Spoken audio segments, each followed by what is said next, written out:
नमस्कार मैत्रिणींनो, मी मनीषाज किचनमध्ये तुम्हा सर्वांचे मनापासून स्वागत।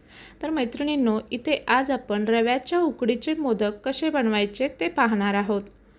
तर इथे बघू शकता तुम्ही अगदी मऊ लुसलुशीत आपले मोदक तयार झालेले आहेत। समजा एखाद्या वेळेस आपल्या घरामध्ये तांदळाचं पीठ नसतं आणि आपल्याला मोदक बनवायचे आहेत, तर रव्यापासून आपण असे सुंदर असे मोदक तयार करू शकतो। इथे तुम्ही बघू शकता अगदी मऊ लुसलुशीत असे मोदक तयार झालेले आहेत। चला तर मग वेळ न घालवता रेसिपीला सुरुवात करूया। तर इथे मी 1 वाटी बारीक रवा घेतलेला आहे, 1 वाटी खोबरं घेतलेलं आहे। खोबरं असं मी त्याची पाटी मागून साल काढून कापून घेतलेलं आहे, कारण एखाद्याला असं विळीवरती खोबरं खोता येत नाही, त्याने हे अशा प्रकारे खोबरं बारीक करून घ्यायचं आहे। त्यामध्ये आणि यामध्ये काहीच फरक दिसून येत नाही। पाऊण वाटी गूळ घेतलेला आहे आणि थोडेसे काजू, बदाम आणि मनुके घेतलेले आहेत। 1 चमचाभर वेलची पूड, थोडंसं जायफळ, पाणी आणि थोडंसं तूप लागेल आपल्याला। आता हे बारीक करून घेतलेले काप आपल्याला मिक्सर कमी जास्त करत बारीक करून घ्यायचं आहे। हे बघा, अशा प्रकारे हे बारीक झालेलं आहे। चला आता आपण याचं सारण बनवून घेऊ। इथे गॅसवरती एक कढई ठेवलेली आहे, त्यामध्ये चमचाभर तूप घालायचं। यामध्ये आता ड्रायफ्रूट्स घालून आपल्याला हे मंद आचेवर थोडे खरपूस होईपर्यंत भाजून घ्यायचे आहेत। तर मैत्रिणींनो, तुम्हाला जर माझे व्हिडिओ आवडत असतील आणि तुम्ही अजून जर चॅनलला सबस्क्राईब केलं नसेल तर नक्कीच सबस्क्राईब करून घ्या। हे बघा, इथे ड्रायफ्रूट्स थोडेसे आपले खरपूस भाजल्यानंतर इथे खोबरं घालून घ्यायचं। खोबरं 2 मिनटं आपल्याला त्यातील पाण्याचा अंश कमी होईपर्यंत परतून घ्यायचा आहे। त्यानंतर यामध्ये आता गूळ घालायचा। गूळ घालून आपल्याला थोडंसं गूळ विरघळेपर्यंत असंच आपल्याला हलवत राहायचं आहे। हे बघा, इथे गूळ आपला पूर्णपणे विरघळलेला आहे। आता यामध्ये 1 चमचाभर वेलची पावडर आणि थोडंसं जायफळ किसून घालायचं आहे। त्यानंतर त्याला एक जीव करून संपूर्णपणे मिक्स करून घ्यायचं। हे बघा, आता इथे आपलं सारण तयार झालेलं आहे। आता आपण रव्याची उकड काढून घेणार आहोत। 1 वाटी रव्यासाठी इथे मी 1 वाटीच पाणी ठेवायचं आहे, अजिबात जास्त पाणी वापरायचं नाही।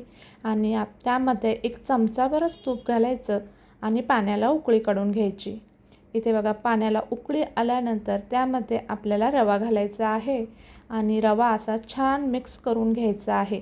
गाठी गुठळ्या अजिबात होत नाहीत, काही घाबरायचं नाही। हे बघा, इथे दाखवल्याप्रमाणे असं आपल्याला हे हलवून घ्यायचं आहे। पूर्णपणे रवा आपला यामध्ये शिजतो।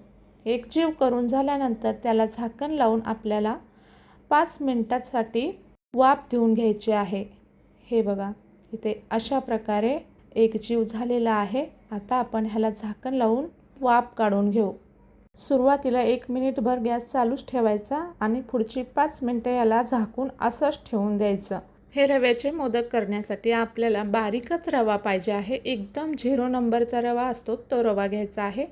आता आपण हे मिश्रण एका ताटामध्ये काढून घेतलेलं आहे। थोडंसं हे मिश्रण गरम असतं, त्यामुळे आपल्याला हाताला थोडंसं तूप लावून घ्यायचं आणि असं मळून घ्यायचं आहे।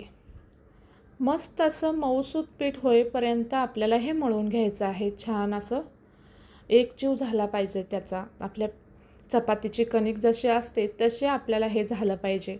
हे बघा, इथे मस्त असं आपलं पीठ एकदम मऊसूत तयार झालेलं आहे।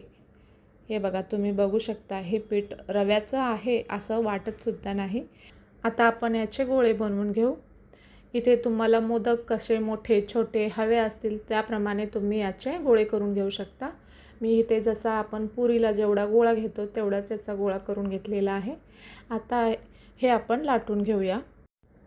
इथे आपण जेवढी पुरी बनवतो तेवढंच आपल्याला हे लाटून घ्यायचं आहे। इथे बघू शकता आपण जेवढे पुरे लाटतो तेवढंच हे लाटून घेतलेलं आहे। त्यामध्ये आता आपण सारण घालून घेऊया। जेवढं तुम्हाला कमी जास्त हवं असेल तेवढं सारण घालायचं आणि इथे अशा प्रकारे मोदकाच्या कळ्या करून घ्यायच्या आहेत। पहिल्यांदा एक अशी कळी पाडून घ्यायची आणि त्यानंतर एक बोट असं मध्ये लावत असं आपल्याला दाबून घ्यायचं आहे। हे बघा, इथे संपूर्ण कळ्या पाडून असा आपल्याला मोदक बंद करून घ्यायचा आहे। इथे तुम्ही बघू शकता किती सुंदर असा मोदक तयार झालेला आहे। हे मोदक साच्याने सुद्धा बनवलेले आहेत। अतिशय साच्याचे सुद्धा मोदक अतिशय सुंदर झालेले आहेत। अशा प्रकारे इथे सर्व मोदक मी तयार करून घेते। त्यानंतर इथे मोदक वाफवण्यासाठी आपल्याला एका मोदकाच्या चाळणीला तेल किंवा तूप लावून घ्यायचं आहे आणि त्यावरती असे मोदक ठेवून घ्यायचे आणि वाफवण्यासाठी ठेवून द्यायचे आहेत। इथे मी पातेल्यामध्ये गॅसवरती आधीच पाणी गरम करत ठेवलेलं आहे। त्यावरती ही चाळण ठेवायची आणि पहिले 1-2 मिनिटं गॅस फास्ट करायचा आणि त्यानंतर 10 मिनिटे स्लो गॅसवरतीच आपल्याला याला वाफ देऊन घ्यायची आहे। आता याला झाकण लावून 10 मिनिटाची वाफ काढून घेऊया। हे बघा 10 मिनिटं झालेले आहेत। इथे तुम्ही बघू शकता मस्त असे आपले मोदक तयार झालेले आहेत। तर मैत्रिणींनो, तुम्हाला ही रेसिपी कशी वाटली नक्कीच कमेंट करून सांगा आणि चॅनलवरती नवीन असाल तर चॅनलला सबस्क्राईब करायला विसरू नका। चला तर मग भेटूया अशाच एका छानशा व्हिडिओसोबत। तोपर्यंत धन्यवाद।